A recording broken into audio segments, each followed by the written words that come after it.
Past 2 on a Wednesday afternoon in Newcastle, Australia. It's 3:25 in the morning in Manchester, England. And this is the only place in the world where we bring you the biggest derby games week in and week out. And if the Dragons were to be described as a hotel, they wouldn't get past the lobby because they're stuck in a revolving door of coaches getting the sack. Yes, this is the Sideline Chat podcast, the one-stop shop for rugby league. Along with Mark Hendry, I'm Connor Marcellus, and today it is your combined NRL Week 3 to 4 debrief. We got a lot of stuff to get into, so let's dive right into the round 4 fixtures. It is the grand final rematch between the Parramatta Eels and the Penrith Panthers. Firstly, the away side for this match, the only change is Scott Sorensen is returning from his head knock, which puts Matt Eisenhuth to 18th man. Otherwise, unchanged from the last time out in round 2. A handful of changes for Brad Arthur's men, and after going down 34-30 to the Manly Sea Eagles, Ryan Madison slots immediately into the back row, having served a 3-game suspension following the 2022 Grand Final. Matt Dury drops back to the bench, Jack Murchie ruled out with a head knock, and Brendan Hands will make his debut off the bench. Yes. Well, let's start off before looking into this match, the Parramatta Eels Manly game. It looked like Manly was in control.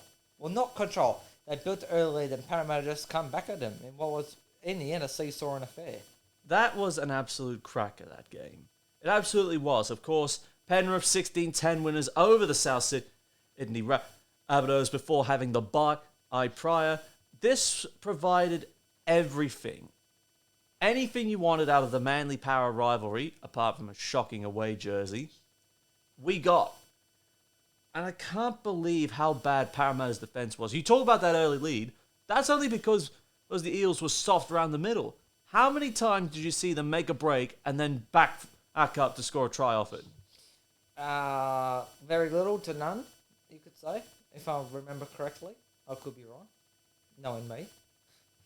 But I'll tell you what Parramatta defensively needs to do a lot better. Their attack, it's fine. But they're still being let down where it matters the most. Yes, they are. Clutch moments, like goal kicks. They could have won that game, the Eels. They jumped into the lead. But then Manly wrestled it back. And I got to say, Josh Schuster, first game back in the NRL and first game at 5'8", mind you. He was my standout for this one. 63 run meters, 3 try assists, 1 tackle break, and 1 line break assist. For his first game in the season, that's pretty solid. And now he has set the marker of what to expect with him playing 5'8" now. Yes. We weren't quite sure what he was going to be like starting at 5'8", because he hasn't had much game time there over the past few seasons, and injury hasn't helped there. And with Kira Foran not being there, but now we know what he's like. Is he going to continue it on, or is it just a one-off performance? Hopefully he continues on, because he has got the potential. Now, focusing on the grand final rematch, Penrith coming off the bye, refreshed, full strength. And for this one, Parramatta 0-3 to start the year practically once again. This is not the 3rd or 4th time they've now started a year 0-3. Yeah, they haven't had the best of starts, but then they somewhat come back at the back end of the season. Very similar to what the Roosters do tend to fade off at the start of the year, but not quite this badly though. I mean, they're kind of like at the moment, like the record that the Tigers have had though. The Tigers heading into the match on the weekend, they were 0-3. No, 0-2. You're jumping ahead. No. But I'm just saying the record is just like Tigers have had 0-2 to start the season for the 3rd or 4th year in a row now. Parramatta, it's kind of like the same thing. I mean, I know Parramatta are a better side, but it's the sort of same records over the past few seasons to start off the year. History seems to suggest that if the Eels start the year 0-3, they end up with the wooden spoon at the end of it. This was true between 2012-13, and it was true in 2018 as well. They need this win, and because it also suggests that very rarely that you go on to achieve a successful year at the end of it. There are only a few exceptions to that rule. the Cowboys in 2015, Manly 2009, the Broncos in 1999, if we're focusing just on the NRL era alone, where a team has started 0-3 but recovered miraculously to finish way better than what they were at the start of the year. Of course, the Broncos made the finals in 99, of course, bowed out. Manly, as far as the prelims from memory, if that serves me right. And of course, the Cowboys won the premiership. But they need to win this game, Para. But it's going to be a tough game after Penrith coming off the bye. It's exactly that, and I think they'll have looked at the first 2 weeks they played against the Broncos, where they went down by 1. Then, of course, they've held off a fast-finishing South side in the second game at home, and they'll be like, they're going to be desperate. They're going to come hard at us. But if we dominate the middle of the field, we can give Nathan Cleary a perfect run at the line. Yeah, I mean, but having a week off will benefit them in a way, but, I mean, who knows? But yeah, full-strength Penrith side, it's going to be hard for Parramatta to beat them. But I can't English today. But being at Combank, I don't know what their Panthers' record at Combank is. Combank. Mixed. Yeah. Mixed. But nevertheless, for this grand final rematch, will the Eels put up a fight? Yes, they will. Can they win it in the final 20 minutes? Not likely at this stage. I think the Penrith Panthers offer strong forward showing. I think James Fisher-Harris needs to set the platform early and dominate Paolo and Campbell-Gillard. I think he will do that. I think the Panthers win 1-6. Well, this will be a real test too, because this is the first derby match without Coruscant and Kickout. But as we've seen, they've struggled a little bit without them in the first 2 weeks. I mean, they come away with a win in the second round, Penrith, but they lost narrowly in round 1. But the rate the Eels have been going, they've had narrow losses, so I don't like their chances. I'm going to say Penrith win this one 1-6. Yeah, I think Penrith go 0-4 and Parramatta are in. At this point, we've got them in the top 6. But this is really going to turn into a long year for Brad Arthur at this point. If things don't turn around very quickly. Now, moving on to the first of the Friday night games, we have the Melbourne Storm at home to the West Tigers. And Tim Sheens has somewhat put a very unusual spin on things. Adam Dewey now shifts from 5'8" to fullback. Charlie Staines now starts on the wing with David Norfoluma dropping out. And Brandon Wakeham is now in at 5'8" alongside Luke Brooks, with Dane Laurie relegated to the bench. Yeah, that's a bit of a surprise there. I'll touch on that in a second. But for Melbourne's side, Jerome Hughes is out for 2 weeks after he was suspended for a dangerous contact charge. But in other good news, Cameron Munster is returned after missing 2 games with his finger injury, which puts Jonah Pezzett in the halves alongside Munster. If I get that correctly. No? Yeah, yes. Am I right in saying that? Yeah, Pezzett in the halves. Yeah, Pezzett in the halves alongside Munster.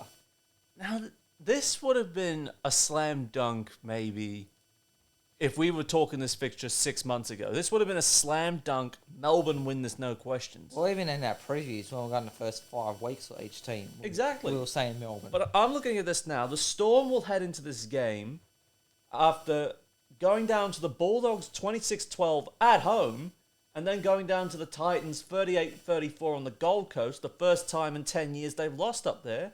Yeah, that was a bit of a surprise win. As for the Tigers, a pathetic implosion against the Knights at Leichhardt, going down on them 14-12, despite them being down to 12 men with Jacob Saifidi sent off. Yes. And then somehow not beating the Bulldogs at Belmore 26-22 after they trailed 26-6 for up to an hour of the game. Yeah, that was... Where do you want to start with that one? Let's start off with Melbourne first, being the home side. Them coming off... Well, put it this way, Gold Coast's win was a very unexpected result. In all honesty. Yeah. Well, and then even a week before, losing at home is very rare for them too. And for that win for the Bulldogs, that was exceptional for them. They just threw the ball around the Bulldogs. That's how they got to Melbourne quickly and early. They were pressuring them because you try and play through Melbourne because that's usually the logic, isn't it? You don't try and play round Melbourne. You try and play through Melbourne. But this time, the Dogs started throwing the ball around, trying to play round them, and they were getting dividends off that. At both the edges, especially their left side defensively, without Munster in the lineup, Jacob Carraz had a field day.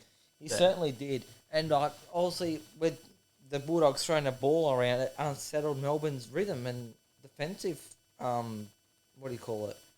defensive pattern, and then, you could say. Yeah, and then we reflect on last week with the Titans. They were making simple mistakes. Yeah. Even though it was in the heat with the drinks policy, that's not what Melbourne do. I mean, sure, they start to throw the ball around and play off the cuff, but it was because of that off the cuff they started pushing it too much. I mean, they did well. I think they hit the lead once or twice, Melbourne, or maybe 3 times, but they just couldn't hang on to it. Gold Coast had a cracking game. I will admit, the Titans stuck it to Melbourne. I think they were AJ Brimson was a big factor for them first up. We'll touch on the standout play on the Canterbury game from the Tigers, and I have to not pick him, but I did. Josh Addo-Carr, first of all, he gets my 3 votes for this round. 2 tries, 171 run meters, 5 tackle breaks and an offload, and then the captain Reid Marnie, he putting the Tigers through misery as expected at this point. 18 run meters, a little bit light in the running area, 1 line break assist, 39 tackles, and 2 goal line dropouts. Whilst for the Titans, AJ Brimson was running the show. Masterclass at fullback, 140 running meters, 2 try assists, 2 tackle breaks, and a single offload. Yeah. Well, that was a good bounce back from Gold Coast after losing to the Dragons in round 2. Yeah. That was another solid game, but the Dragons were just too good at the end. But Gold Coast, they're a bit hard to get a read on at this early point in the season. It's honestly easier to get a read on the Tigers than it is on the Titans at the moment. Bloody oath it is. The Tigers, think of it this way. They were shot to pieces against Canterbury. Yes, big time. Dewey throws an intercept. Alamotti runs a fair length of the way before finding the Fox to his outside. And then he puts up a shot. It's Dewey again, with the Tigers trying to attack down the right. They put up a shallow bomb. Again, Alamotti's there. And then they're trying to step. And was it Naden or Dewey up? Trying to outdo it. He gets it to the Fox. The Fox gets it back to him. Round the corner pass. Addo-Carr gets his second try. Yeah. Brilliant teamwork there from the Bulldogs. But seriously, the Tigers, and then they all of a sudden decided to bench Nofaluma and put Adam Dewey at fullback. And then bring Brandon Wakeham on Which started their comeback. But in saying that, though, again, Adam Dewey lost the ball when the game was in the balance. And then the defence of the Tigers for that 1 hour of play when Canterbury ran in 5 tries unopposed, or was it 4? Yeah, no, 4 tries, I should say. 4 tries, yeah. We could have easily scored 5. Yeah. But that was... And the only try they did concede was off a Brent Naden intercept. But that period of 3 tries in 4 minutes, I was sitting there thinking, what is this dystopian nightmare where somehow the Tigers aren't shit? Well, I messaged you near the end and said, what the hell has happened to the Bulldogs? I was like, what? The Bulldogs had this in the bag, wrapped up, not under pressure whatsoever. Tigers never looked like winning, but then out of absolutely nowhere, hello, we've got a contest. And suddenly Luke Brooks was playing like a $1 million superstar. Yeah, which he's not. Well, we've said that numerous times. Again, there were so many moments with Luke Brooks that was just like, oh, why do we have to suffer him? Why do we have to pay him $1 million? Can we just insert a broken record part and say, Tigers need to get rid of Brooks? It's like every single week we're saying it. So, you know this is not the Luke Brooks hate club. trust me, when he's on, he's really good. When he's on. But The great mystery is he had one decent year under Ivan Cleary where he got the Dally M Halfback of the Year. yeah, but he had Mitch that Moses alongside him, did he not? No, he had Benji Marshall. Oh, that's right. Sorry, But my bad. outside that one outlier, he has not had a season where he has played more than 10 games and gotten a win percentage greater than 50%. He is polling at either the mid-40s to low 30s. It's just that bad. Yeah. I mean, we don't hate him. It's just... It's not working. He needs No. to leave the Tigers if he wants to save his career. Hello. How many times have we seen not guys that were NRL go over to Super League to revive their careers? Could a Super League move be the best thing for Luke Brooks? He needs to. He needs to do something to get out of the Tigers. I get that he probably wants to be a one-club player because he was in that system from the juniors. Or he's getting paid $5 million at the moment and just to not get the Tigers into the finals. Well, yeah, he's not $1 million player. He's lucky to be a freaking $500,000 player. He's actually probably worth 400 at this point. Yeah. His value. That's why I said he was lucky He is to be not a worth the value for money. He is not. He's not Cooper Cronk when he rocked up for $2 million, got the Roosters 2 premierships. He's not Mitchell Moses, who actually got the Eels to the grand final, despite the shocking start Parramatta have had. He's not even Jackson Hastings and Nico Hines, who would probably sign what we would call half-price bargains. Mm-hmm.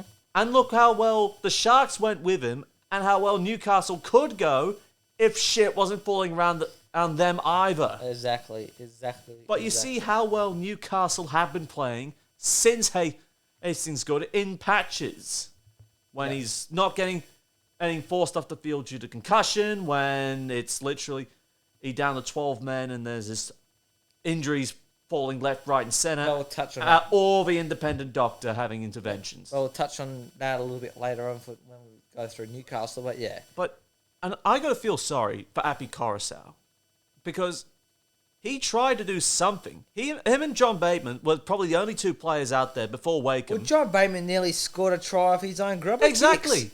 Exactly. In the first half, he could have turned the momentum for the Tigers. He just stuffed it up on his own But terms. at least he was actually doing something. And I can't remember where I heard this from or read this or might have been on NRL 360. Coruscant at the Panthers, he had Cleary and Luai backing him up every single play. Exactly. That the Channel 9 commentary was the same. Andrew Johns was pointing out that no one was running with Coruscant. Where was Laurie? Where was Dewey? Where was how Dewey was and even Brooks- Norfoluma? Dewey and Brooks are like 20 metres back from behind the play. They got to be ready for the jump. They Even need to be up there supporting Even Burton Coruscant. and Marnie would understand, and this as well. If Marnie jumps, Burton goes with him. Exactly. Cook and Murray at South, they understand the Exactly. same thing. Cook jumps, Murray backs him up through the middle. There's none of that at the Tigers. Where do they go from here? Because they changed it up. Norfolluma's gotten the chop. Probably unfairly, to be quite honest with you. Oh, Papali'i comes back. So that's a big boost for Tim Sheens out on that left edge. Bateman now on the right. Well, this will be interesting to see how Adam Dewey goes at fullback for a full game. He goes all right at fullback. He seriously does. He's not a half. I'm saying it now. He's not a half. He's more of a centre. I think he's more of a 5'8". He's just been let down by a whole host of players around him. You can build the West Tigers around Adam Dewey and Api Coruscant, but you need to get the right type of players in there. True. Look, they almost upset the Dogs big time. It would have been a Belmore boil-over if they actually managed to come from behind and win. And the whole of Australia would have heard you screaming, saying, "No!" But Sorry. walking into Melbourne, Munster's going to be back. Ball playing from him, you probably won't see, but just having him back, it's a big boost. For a rookie half with Jonah Pez, as it probably the most likely to get the call up, they need that. Unless they put Tyrone Wishart in there. Well, Hughes is suspended, so I'll probably put Pezzett straight in. Yeah. And I think you'll see Melbourne bounce back. They aren't the same side they were a year ago, but they will have a point to prove here. Yeah, well, I've heard somewhere too that saying Melbourne are just really way off their standards this year. Yes, they haven't had the best of starts with Munster being ruled out now, Hughes ruled out, and Pappenhausen not being there, but they're just making a lot more errors than what they usually have been. Not just in the last game, but across the season, they just haven't been themselves. They just need to settle down and cut the errors out. That's what they need to do at this point. If there's any lessons to take away from the Gold Coast, cut the errors out. Yeah. But I think, nevertheless, I do not see the Tigers getting up here either. No. I think the Melbourne Storm win this 7-12 at best.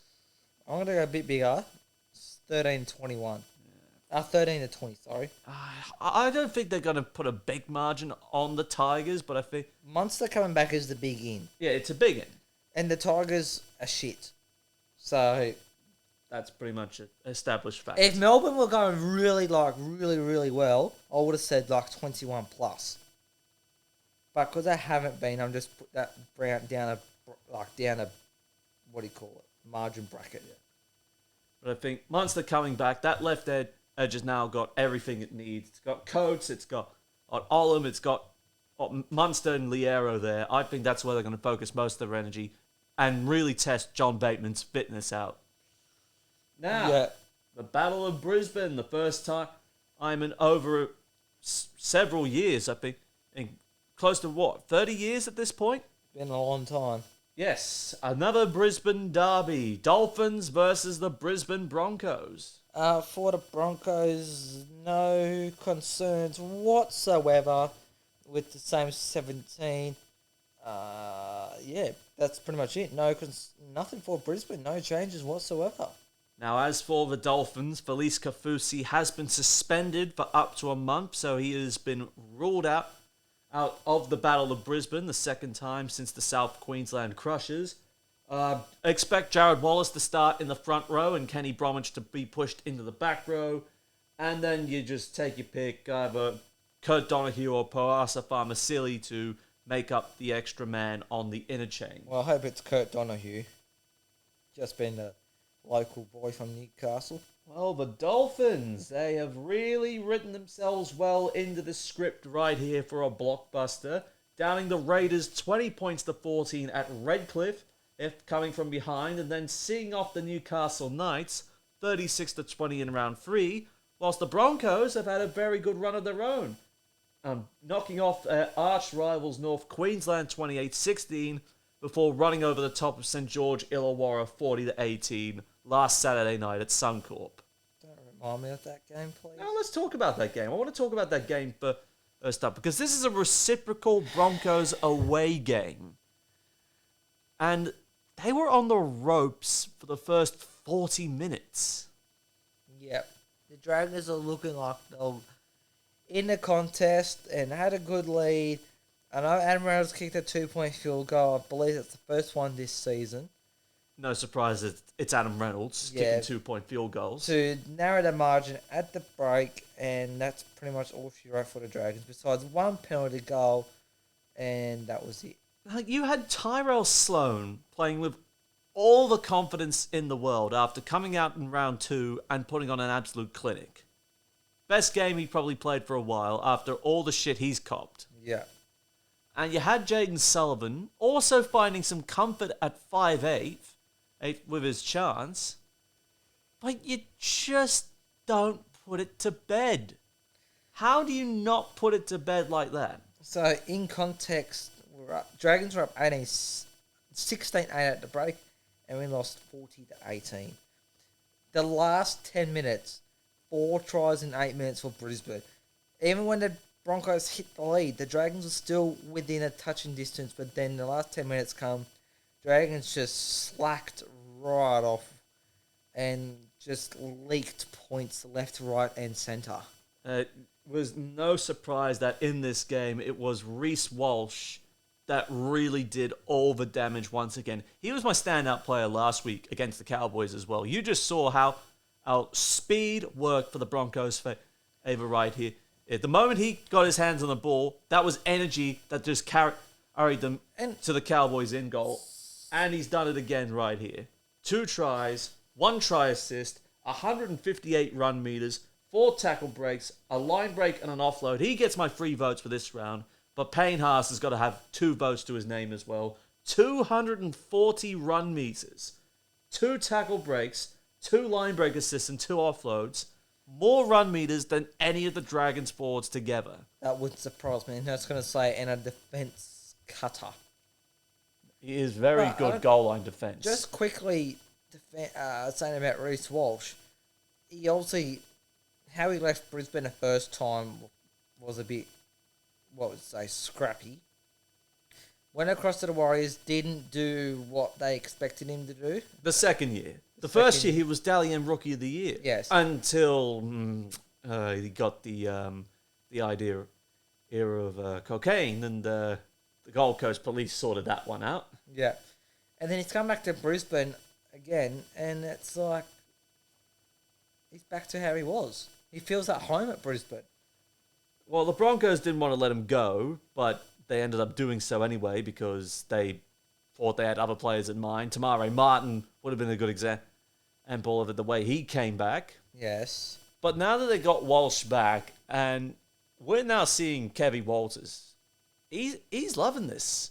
He's got this Brisbane side probably in his mind where he wants them at the moment. Correct me if I'm wrong, I believe all 4 Queensland teams are in top 8, top 6.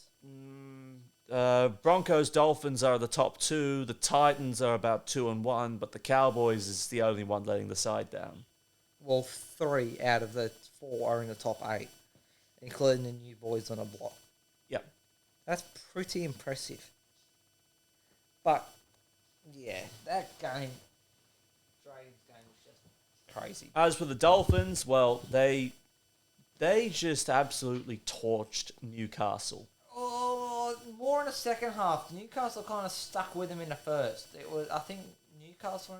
Yeah, they were trading tries. The Dolphins were up 16-12 heading into the break. That's right. Newcastle fought their way back to get it to the lead. Then Jackson Hastings and Felice Kafusi both get taken from the field. And yet it is the Dolphins that not only hung firm, but they extended their lead in an absolute try-scoring blitz. Yeah. Well, someone I was talking to after the game, a couple of days or a day or so later, and he was like, because he's a Knights supporter, he said for a losing Knights side, there was a lot of positives they can take out of it, in his view, and also it was a very, very solid game. Oh, it was. I think they would have wanted Hastings to stay out there to press their advantage against the 12-man defensive line. Of course, all the injuries they suffered 2 weeks prior. And he also went on to say beforehand that he needed Gamble and Hastings to have really good game. Hello, they did. Gamble scored a try. Hastings set up the Gamble try. Exactly. So they really had solid games. And Lockie Miller. How good is he playing at fullback? I know, he's slotted into that perfectly. He, did an 80-metre try? Yeah, big. Yeah, him and Bradman Best. Best got the tap, 20 metres out, and then he just found Miller backing up through the middle. And just went straight down the middle of the Dolphins' defence. The Dolphins, they've really got resilience built into that DNA. And surprise packet. But you got to look at their coach too. But you got to look at the coach. You got to look at the captain. You got to look the at whole probably forward pack. The best. Well, not necessarily, but their main try-scoring threat, the Hammer. Yeah.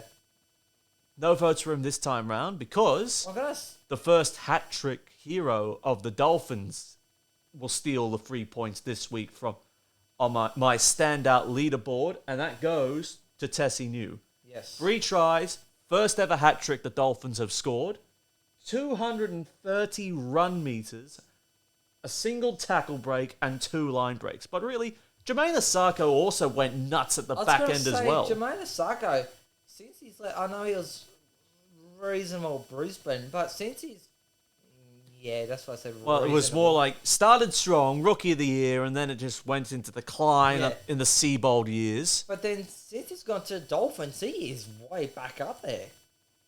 Absolute awesome. Absolute point scoring freak he is. He just reminds everyone he was a Kiwi test winger at one point. Yes. At his peak.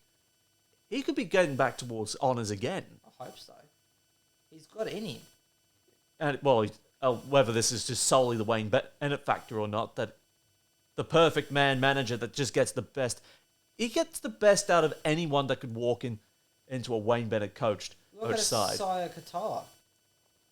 Minimal NRL games. Only one World Cup for Tonga under his belt. And then he's come out and has been absolutely killing it. Against the more fancied Anthony Milford on the experience front, but the talent front, Katoa's got him covered. Exactly. Now, there's only got to be one winner that goes 4-0 in this game.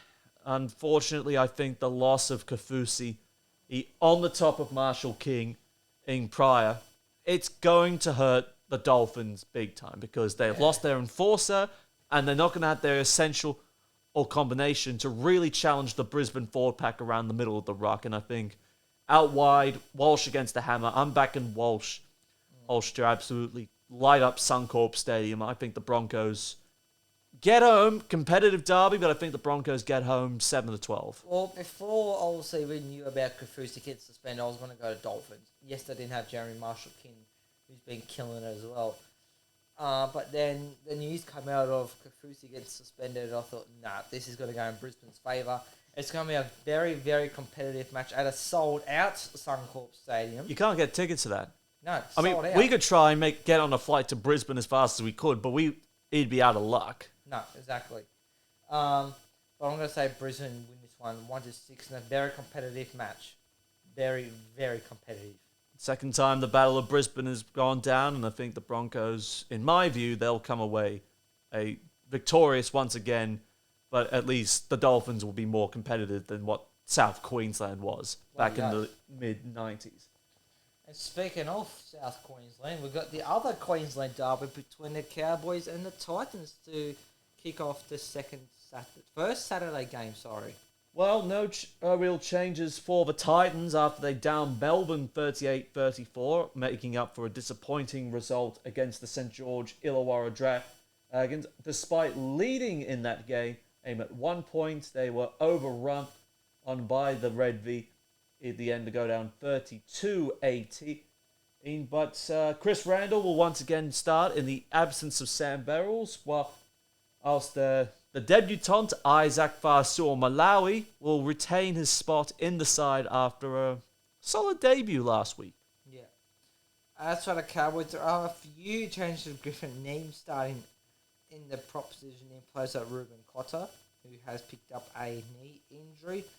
James Tarmo is joining the bench with Tom Chester, keeping his spot at fullback with Josh Drinkwater still suspended. And Mitch Dunn made his way back onto the field by Queensland Cup last week and could potentially come into the squad later this week. So the Cowboys, as we already touched on, 28-16 loses to the Broncos despite a strong start. And then the Warriors rock up the Townsville and smash them 26-12. That was a surprise. One of the surprise results of round 3. I'm losing track of rounds already.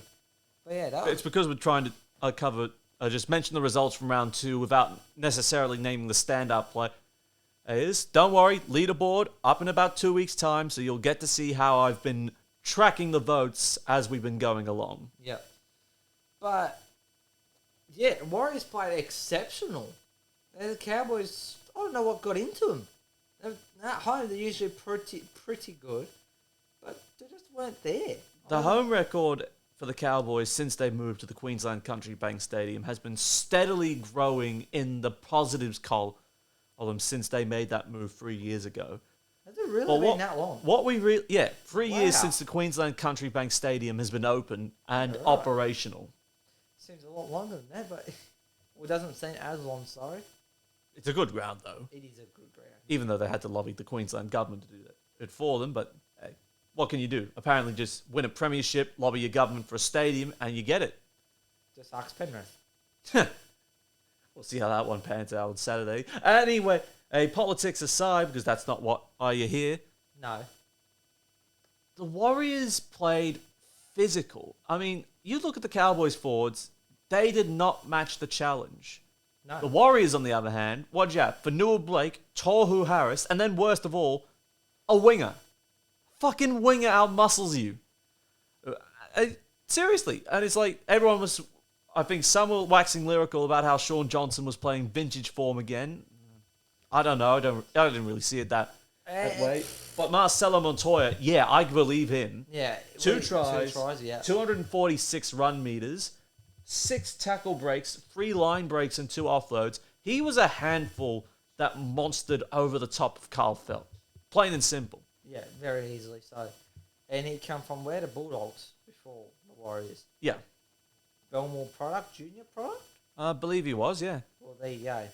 Imagine if he was still at the Dogs where he would be. But anyway, I mean, it's only one game. You can't just judge too much on that. But, yeah, he had a blinder of a game. I can't remember.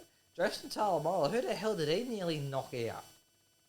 In the middle. Well, not knock out, but he absolutely flattened one of the Warriors players. I can't remember. Was it Wade Egan? Because he got taken off with concussion. Yes, that's the one, Wade Egan. Unfortunate, but it was a massive solid hit though. But that was probably the only decent run Taumalolo had. It was like, he went missing when the Broncos forwards were outmuscling them, and then it's happened again. Especially with Montoya providing a handful outside the Cowboys' right side defensively. And what about the debutant fullback for the Warriors? Despite losing Chance Nickel-Cookstad in that 20-12 loss to the Roosters in round 2. Yeah, he had a very solid performance, I think, at fullback. And obviously helped, well, he did his part in their victory. Yeah, it was a big gamble on Andrew Webster's part, but you're not really complaining almost a month in, and you're sitting 2-1. Sometimes the gambles pay off. I think I was heard on Triple M Rush Hour the other afternoon that they were saying, who could have predicted the current top 4? No one. Absolutely no one. You got the Warriors up. You got Manly up there, Dolphins up there, Warriors up there. This is the top 4 as it currently reads. The Dolphins on 4 and against are up there on 3-0. No then the Broncos are running second. Manly's in third, and the Warriors in fourth. No one would have predicted Dolphins. That is literally the least probable ladder you could probably come up with. Dolphins, Manly, and the Warriors, no one would have predicted to be in the top 4 no at this way. early stage in the the Broncos, maybe. Yeah.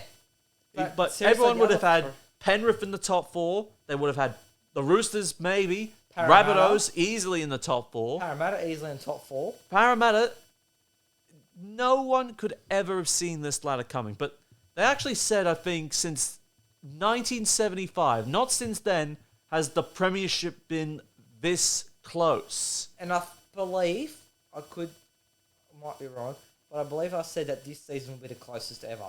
Well, this is turning out to be turning out to be the best season on record. Bloody oath. I mean, we finally got the balance. As I've said last year, we got the balance with 6 again sorted.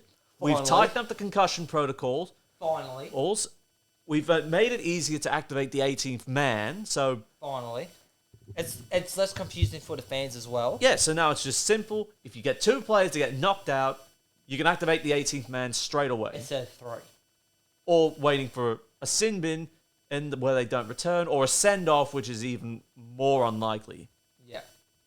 But yeah, they finally got the rules down packed. They should not change them for next year. And the quality of the footy has not disappointed either. It's been exceptional this year. Yes, it's only early on, but I seriously hope this momentum continues on for the rest of the season. Well, we'll see how State of Origin plays a factor into that. Yes, there's always Origin involved. Now, I don't know. This game between the Cowboys and the Gold Coast, this is honestly too hard to predict. Because hasn't a round been too hard to predict? Like, seriously. It's been a horror show. It has honestly been a horror show to try and get the predictions right. Exactly right. I'd like to say the Cowboys win this one, but I actually am going to go with a dark horse and say Gold Coast will win this one 7-12. Todd Payton would not have liked how these last 2 weeks panned out. A narrow win over the Raiders in round 1 that's been compounded by back-to-back losses is to the Broncos and to the Warriors. He would not have liked to have gone down to the Warriors the way they did. But they need to stiffen up the middle. They need Taumalolo. There's no Cotter there now who would have provided a solid middle option. They need Taumalolo and Jeremiah Nane to stand up and say, we are not going to be bullied around by David Fafita and Tino Basu or Malawi. We are going to stand up and we're going to run over the top of them as they expect, as we the fans expect them to perform. But yeah, it's a very tough game because if Gold Coast could upset Melbourne, well, who knows what they could end up be going. It could backfire still. It still could, but could we? Well, either way, across the Saturday, two Saturday fixtures we've got this week. Queensland are gonna. It's Queensland Saturday. All 4 Queensland teams are playing on Saturday. No, they're not. There's 2 games: Dolphins, Brisbane, Cowboys. Friday night. Sorry. Jesus Christ. You wonder where I find these guys half the time. Honestly, if I could actually employ somebody that could understand me and actually know the facts. Sorry, that's my bad. My bad. Unless I can't. Andy's literally joined at the hip at the moment. Well, 2 games back to back, they're Queensland games. I'm backing North Queensland at home. It could be a false start from the Titans if they back it up again, but I think we'll see North Queensland. I think if they put Tamalolo and Nene on notice, I think we'll see something from them. So I think the Cowboys 1-6. But the Titans aren't going to make it easy. I will give you that. I'm going to say Titans 7-12. Now, moving on to it's the most, how do I put this? The most solemn occasion of the round. The South Sydney Rabbitohs at home to the Manly Sea Eagles. Oh, we'll go through Manly side. First up, same 17 with Tani Helicosteca and Josh Alloway both accepting fines for dangerous tackles against Parramatta. Otherwise, that's it. Same.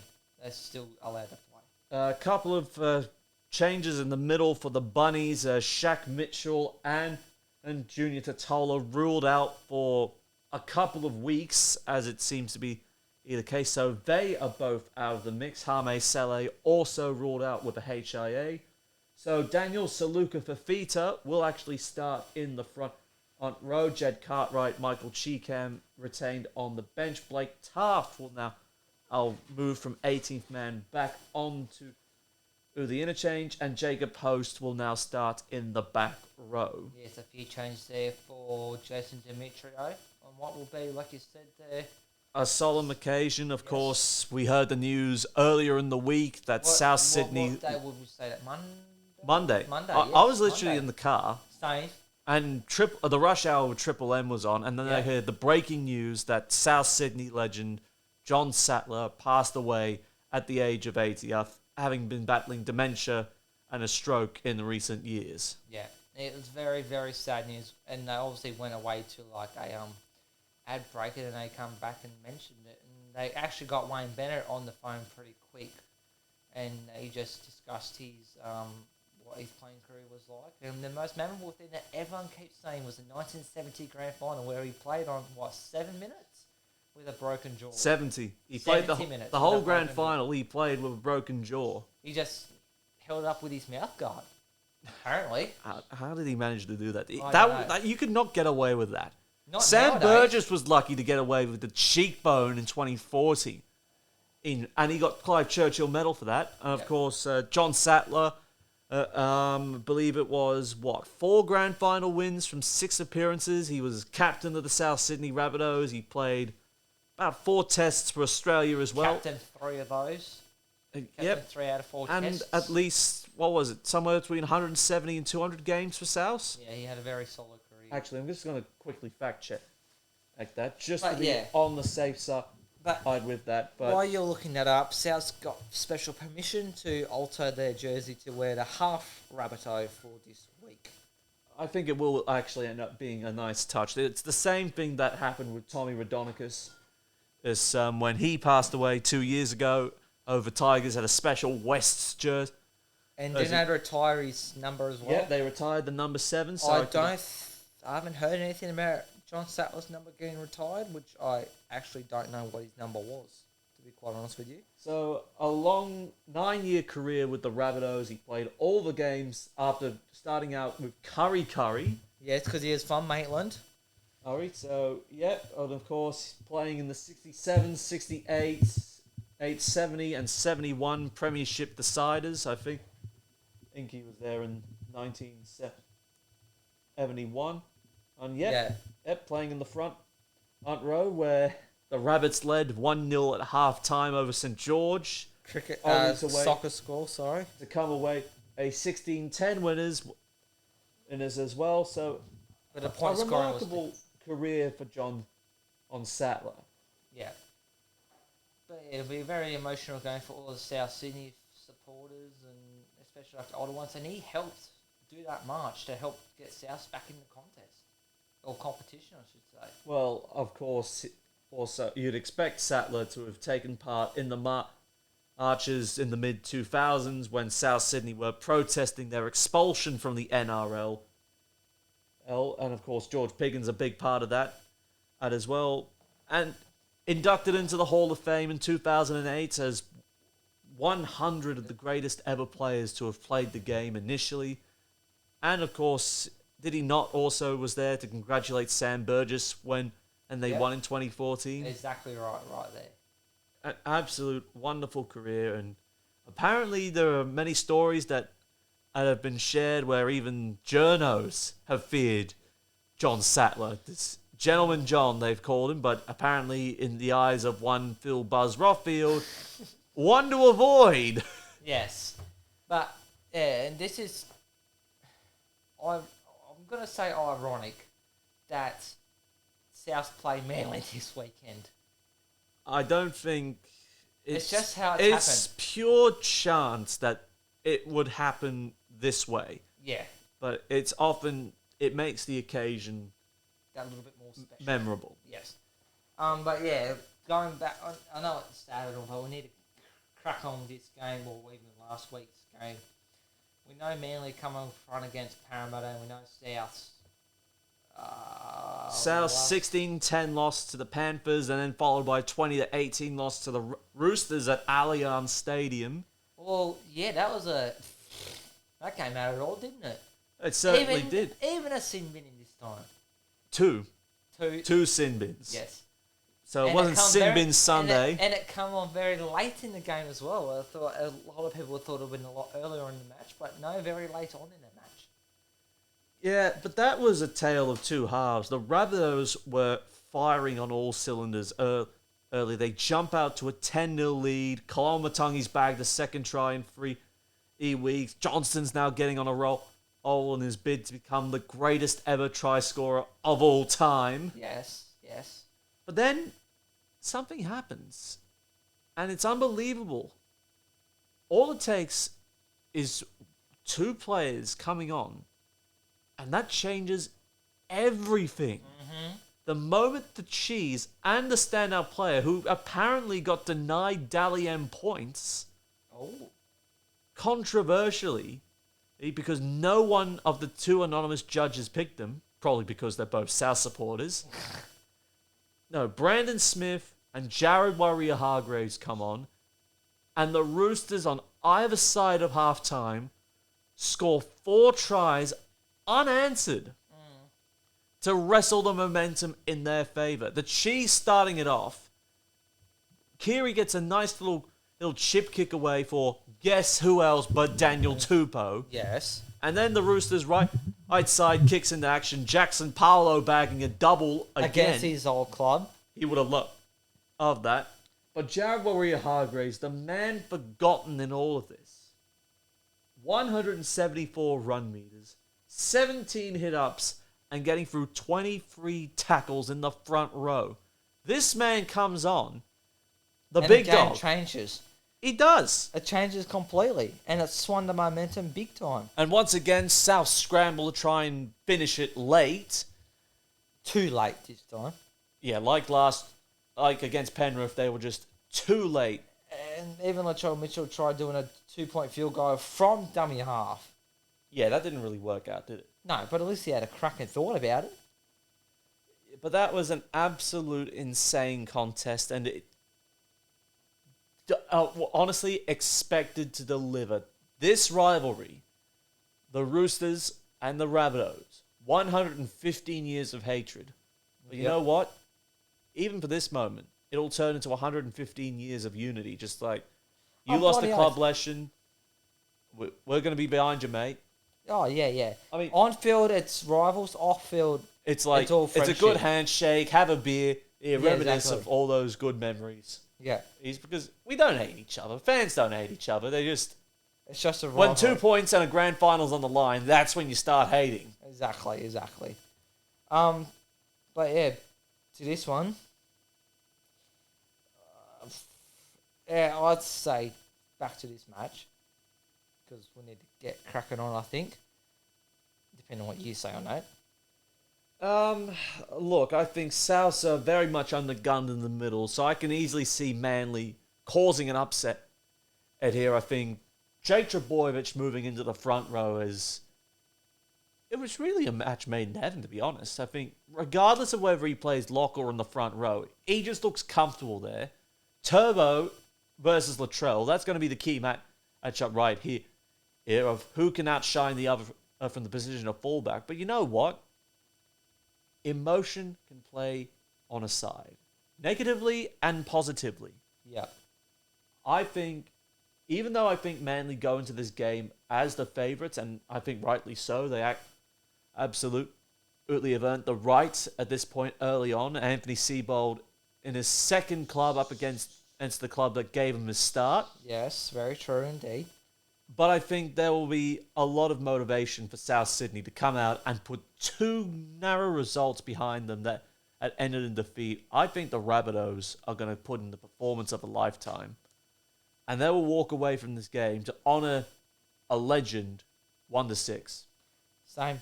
Rabbitohs 1-6. So I rise to the occasion that they, they'll rise to the occasion and hopefully win. Sattler didn't take a back seat when Manly broke the Ogre's jaw. No. I don't expect these young forwards to take a back seat either. No way. They'll stand up and do Sats proud. Yes. First of the Sunday fixtures, we've got 3 Sunday fixtures this week for some unknown reason. First up is the Warriors up against the Bulldogs. Yes, Canterbury relatively unchanged. Cameron Ciraldo naming the same 17 that downed the West Tigers at Elmore, while they continue to monitor Tavita Pangai Jr.'s calf, with Josh Reynolds still lurking around on the side, waiting for that opportunity to break in. As for the Warriors, Sean Stuckle-Cookstad, he's back from his head knock, so to name... Go on, what's his last name? Tuapiki. Tuapiki, thank you. He goes back to reserves. Jackson Ford also returning from his head knock. Goes back into the second row. Wade Egan out, so he's replaced by Freddie Lussick, with Mitch Barnett being sidelined from a neck injury. Which was not as bad as what they first thought. I was like, you didn't want to see Mitch Barnett go down like that. That was just... No. It would have been absolutely horrible to see, not just his potential season end, but if career. Seriously, if he broke something in his neck that he couldn't walk again, that could have been career end. Yeah, exactly. There and then. You didn't want to see that. But thank God it's not. Now the Warriors back at home for the first time this year, not discounting the Cake Tin game against Newcastle, but their first proper home game of the year. Home, yeah, yes and no, but yeah. I get what you're saying. Yes and no, but yeah. Make up your mind, man! Well, yes, it is their first proper home game at Mount Smart, but also they've already had a home game at the Cake Tin, so somewhat... But at home in Auckland, that's what I'm meaning. They're at home in Auckland at Mount Smart, and Canterbury are going to be the first visitors of the year. Yep. Look, I think Canterbury, if they're to get up, they can't afford to switch off the way they did against the Tigers. They were up 26-6 at Belmore, but then in the space of 5 minutes turned a game on its head. And if the Tigers were actually good, they could have gone on and won that. They should have gone on and won that. How we managed to hang on, well, I think one is a credit to the defense, but two, the Tigers' woeful attack. True. There's a lot of things I like about the Dogs at the moment. Paul Alamotti, love that. Loving. He's not as fast as they seemed he was, but he's bloody got the skill and build. Oh yeah, have you seen his legs? He just like, Yeah. imagine all the entire Rooster salary cap, and you try to squeeze it into a body. That's what it's like. That is honestly like it's like the Rooster salary cap on steroids under the sombrero already. Yeah, exactly. Yeah, this one it's actually going to say a bit of a tough one to choose in a way. I mean, the Warriors, they're not as terrible as they have been in recent times. The Dogs, they're looking for 3 straight wins for a long while. I think it's been several years since they last won 3 straight games. I'm going to have to go with the home side. 1-6. It's going to be a very competitive matchup. The Warriors at home generally play pretty well. But the Dogs are also going really well as themselves, especially having that massive confidence booster of a win against Melbourne. But I think the Warriors will just sneak home. I am honestly loving what the Dogs are doing at the moment. I mean, we've talked about their attack for years, how it's been woeful, they can't compete, but now they're starting to compete. They can score 4 tries a game. They can get more than 20 points in the game. They just need to be able to defend against letting that lead slip. That's the only thing. I think there is a couple of unforced errors you could take out of that game. I think Max King should not be ball playing. He's a good forward, but don't ball play. And I just think, hold the ball. That's as simple as that. There is just small technical things that we went wrong against the Tigers. I think if we tidy up, we're a much better side. And Jacob Preston, he had a couple of decent opportunities. He did. He's still only new to the game. I think Preston's good, and I think he'll stay in the back row for some time going forward. But he just needs to pick the moments, because he tried throwing offloads that almost went into touch, and there were passes he didn't throw that could have led to tries. So I think he's just learning and finding his feet. I think he'll take the lessons from that. But I think the Bulldogs walk away 1-6 winners. I think Canterbury will go 3 in a row and set up 2 mouthwatering clashes coming up against both the Cowboys and Good Friday against the Bunnies. Fair enough. Now moving on to the main Sunday afternoon game, we have the Newcastle Knights at home to the Canberra Raiders. Canberra, they get a big boost coming in. They have Josh Papali'i coming back into the front row for the first time this year, which will push Pasami Saulo back to the bench. No Danny Levi for Ricky Stewart, so Zach Wolford gets an immediate call-up in an otherwise unchanged side that down the Sharks 24-20 at home. And as for the home side, Dan Safidi is out. Sora has been named, even with picking up a shoulder injury. Jaden Brayley's back from his head knock. Jack Johns is back from his ankle injuries. Tossa Brazil is amongst the reserves and could be a late inclusion on game day. Greg Marju is taking over the spot on the wing vacated by Dom Young, who's got got dropped, yeah. Due to an error in performance against the Dolphins. Leo Thompson moves from lock to the prop with Jack Hetherington going to the bench. Kurt Mann is back from a shoulder injury as well. And Dylan Lucas is still the 18th man. So, Canberra, they got a nice little confidence booster out of downing the Sharks. Well, that was a very, very competitive game between the two. I think everyone was expecting the Sharks to really run away with it by halftime. It didn't seem to be that way, but Ricky Stewart, he was bouncing around, especially when they got the ball in like the last 10 seconds, and he was like, he knew they had it wrapped up then. But Sharky still could have snatched that one at the very end. The left edge was absolutely humming early. I think Will Kennedy and Ronaldo Mulatalo had the Sharks cruising early. Yes. But that's where it practically stopped. Which is not like the Sharkies. They used to go on with it, but then again, without the likes of Nico Hines there, that's probably hurt them a little bit in this matchup. But hey, it was still a very, very solid game. Well, they were trading tries early, both sides. Corey Horsburgh picking up a try half an hour in, so the Raiders jumped to the lead before Mulatalo set up for the corner. And it continues that way. The Raiders focusing down their right edge again and up against the Sharks left. And Canberra really pounced down that side, of course, playing to the strengths. Elliot Whitehead out there, Jamal Fogarty out there, and despite not having Nick Kotrick, Timoko and Hopewadi out that side really made a difference. Also, they picked that out very early on in the match to keep targeting that side of the field. Yeah, They set the tone for the match. Certainly did. What about some of the tackles we saw? Unbelievable. Hard hitters, what would you say, rib busters and all that stuff. It was just full-on hardcore rugby league. But Canberra coming out in the second half changed the momentum of everything. And I got to say, we love picking backs mainly as the standout player, or at least I do because I'm picking them. Corey Horsburgh, it was hard not to ignore picking him. 2 tries, 85 run meters, 5 tackle breaks and 2 line breaks.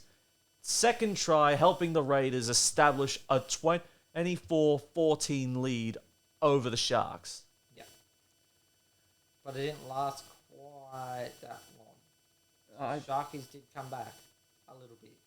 They kept themselves in the contest as far as they could, but at the end of the day, Canberra's defense finally clicked in and forced a mistake.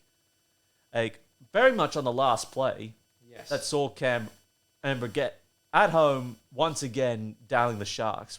This was a questionable result as well. When you talk about tipping, because we saw how well the Sharks played against the Eels, and we thought, just looking at the heartbreak Canberra suffered against both the Dolphins and the Cowboys in the first 2 weeks, there's no way they could probably back that up. At home. And against the Sharks, the Sharks are the bogey. The Raiders are the bogey side of the Sharks. Yeah. Ever since the 2016 qualifying final, Canberra have just had a bit of a knack and dominant in the head-to-head. Well, this still went that way, but a lot closer than what a lot of people would have expected, to be quite honest with you. Like Canberra, they're somewhat hard to beat down there, but other teams can do it, though. Yeah, they can. I think we'll expect a very, very healthy crowd for a Sunday afternoon at Newcastle. Bloody oath we will. Even that Friday 6 o'clock picture was 20,000. I'm expecting at least 23,000, maybe at least 25 for this one. I'll have to say that too. But I'm going to have to say, sorry Newcastle fans, I'm going to say the Raiders have this win this one 7-12. Despite the efforts that Newcastle put in against the Dolphins to try and stick with them and try and get the victory, I just don't think they can get there, especially with a few changes that they've got there. Papali'i is a big in for the Raiders, and Wolford stiffens them up defensively. I mean, Levi was proving to be good, but Wolford, I think, he resets the Raiders defensively. He is that stiff hooker that just eats up a lot of tackles and brings the forwards onto the ball no trouble. So I think now that he's got that dynamic, and then he can bring on the more running threat and Starling on, I think Canberra walk away 7-12 victors here as well. There we go. Something that we actually agree on for this week. And finally, the Sunday night fixture, the St. George Illawarra Dragons at home to the Cronulla Sharks. For the Sharkies, Nico Hines is back, so that's a really big confidence booster for them. But Braden Trindle is named on the bench despite despite a slight ankle complaint, and Jack Williams goes back to 18th man. Only one change for St. George Illawarra. Toby Couchman is back on the bench, so Michael Molo returns to the reserves, whilst Talatau Amone and Aaron Woods are also on the reserves. Still waiting to get that crack.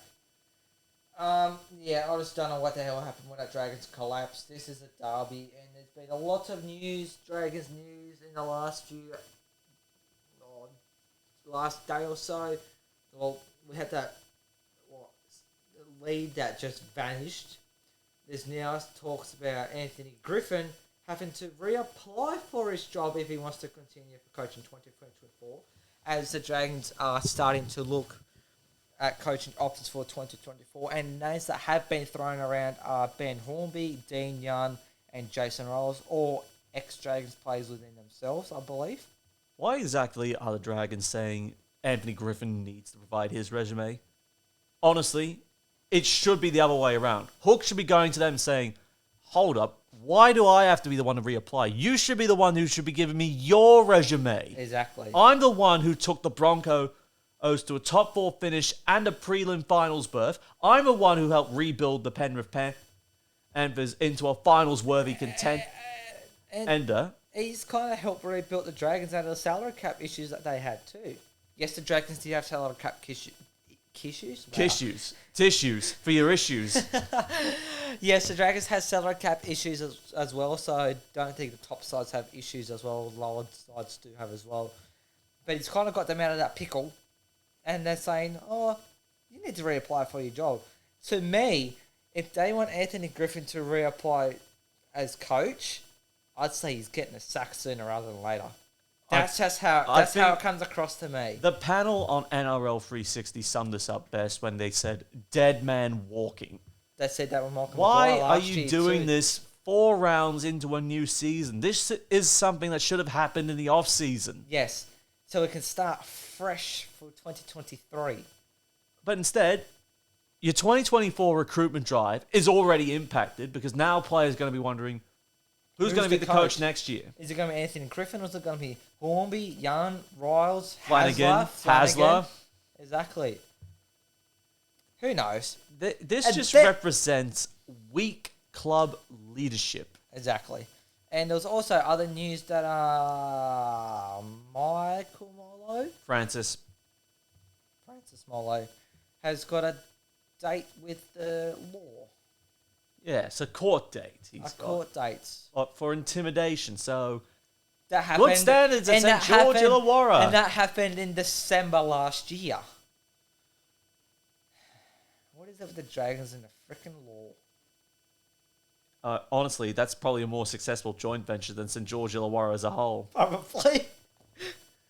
The Dragons and the court and the law. Perfect combination. The court could provide players on a more consistent basis because the Dragons don't show up. Exactly. But yes, there's a lot of news around the Dragons, but I have to say that to me, with the Anthony Griffin news, they're saying for him to reapply for his position for next year. I'm saying he's going to. To me, that comes across he's going to get the sack by mid-year. That's how it comes across to me. This is the peak Dragons. Only the Dragons and the Tigers could announce that they're looking for a coach for 2024 1 month into the new season that provides an unnecessary distraction, which then leads to poor form, which then justifies to the board sacking the coach because it's like, oh, I don't know. Why are we performing badly? Oh, I know. It's the coach. Nothing to do with us. But this is what the Tigers... It's exactly the same issue as the Tigers. It's not always the head coach. It's the people on the board and higher up as well. It's the chairman. It's the CEO. It's the other directors that it's just like, oh, I know. Oh, how do we try and fix ourselves up for 2023?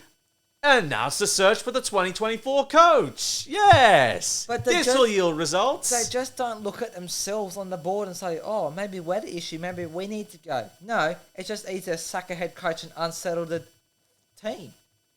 That's just the easy way out. They need to grow a set of balls and say, oh, hang on a second. Take responsibility. Take responsibility and say, oh, maybe we need to sit down and get some fresh people in the board, and that might help results. Maybe instead of sending surveys out to fans wondering, should we change the name of the club? Oh my God, that was Maybe pathetic. we should send a survey to the board asking, are you satisfied with your club's performance over the last 24 years? Exactly. Or maybe even send that survey out to the fans to get the board saying what the fans want. Say, referendum, sack the board, yes or no. I'm pretty sure you'll get a 99% and success rate for yes. And then get a whole new board in. But yeah, this is just off-field issues that the Dragons do not need, again, but we're starting to be known for it, which is very unfortunate. I mean, so this is a very, very long local derby between these two sides. It actually offers up a perfect contrast.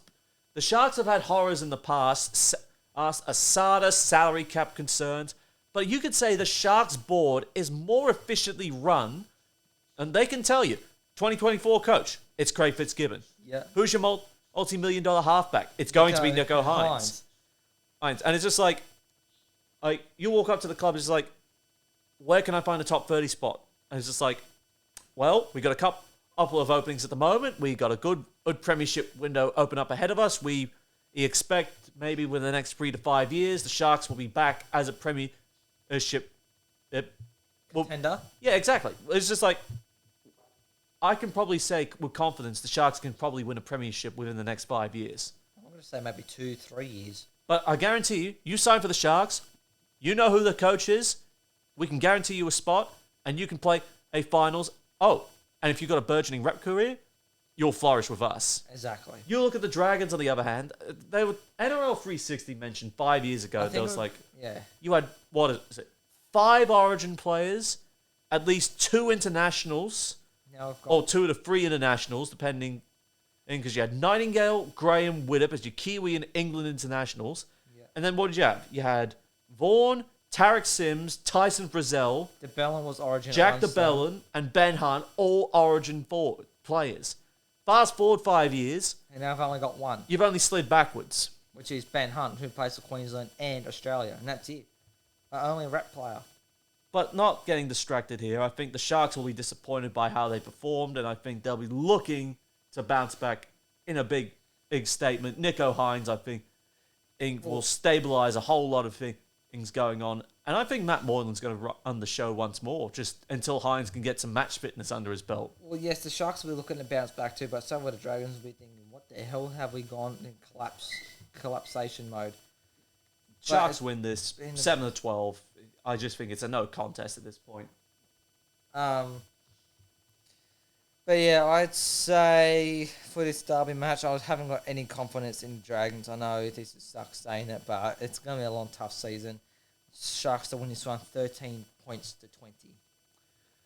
Well, on that note, it is full time from us here, but don't go anywhere.